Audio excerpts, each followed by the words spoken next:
Si le principe du suffrage universel masculin avait été proclamé par la Déclaration des droits de l'homme et du citoyen en 1789, force est de constater qu'il est immédiatement limité. En effet, en 1791, le suffrage est censitaire, c'est-à-dire qu'il dépend du montant de l'impôt payé. Cela limite fortement le nombre d'électeurs. Entre 1815 et 1848, on dénombre entre 100 000 et 170 000 électeurs.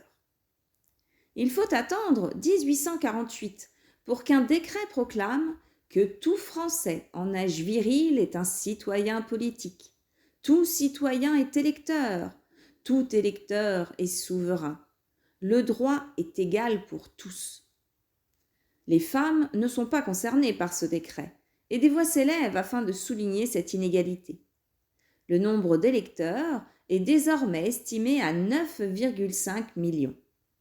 Cependant, en 1850, Louis-Napoléon Bonaparte, président de la Seconde République, restreint le corps électoral qui s'élève désormais à 7 millions d'électeurs.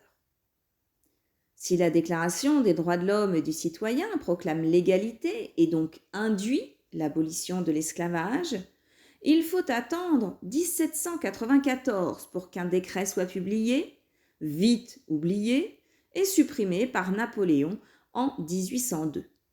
Il faut attendre 1848 pour que l'esclavage soit définitivement aboli dans les colonies françaises.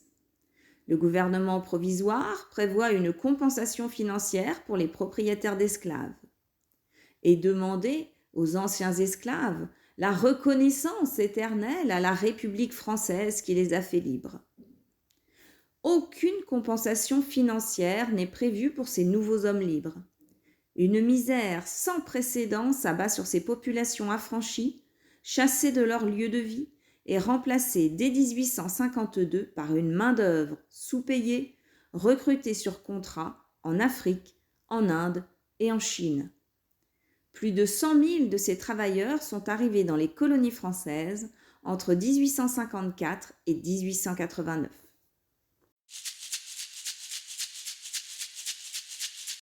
En 1848, Louis-Napoléon Bonaparte est élu président de la Seconde République. Il y a une stricte séparation des pouvoirs. L'Assemblée nationale ainsi que le président de la République sont élus par les citoyens pour 4 ans. Le président ne peut être élu que pour un seul mandat. Cette disposition pousse Louis-Napoléon Bonaparte à faire un coup d'État le 2 décembre 1851 afin de conserver le pouvoir. Dans les jours qui suivent le renversement de la République, le soulèvement parisien, organisé par quelques députés, est brisé par la fusillade des boulevards qui fait plusieurs dizaines de morts en quelques minutes. La répression bonapartiste se révèle sévère. 20 000 militants républicains sont arrêtés, plusieurs centaines sont envoyés en Algérie et la plupart des chefs sont exilés. Louis-Napoléon Bonaparte met en place le Second Empire qu'il dirige sous le nom de Napoléon III. Son coup d'État est présenté comme un vœu populaire dans la mesure où il organise un plébiscite afin de légitimer le rétablissement de l'Empire. 93% de oui. Le plébiscite devient un instrument de légitimation personnelle. Les républicains dénoncent la propagande entourant ce type de scrutin. Tout est mis en œuvre pour que le oui l'emporte. Selon eux, le plébiscite exploiterait l'ignorance du peuple qui serait manipulé par les élites.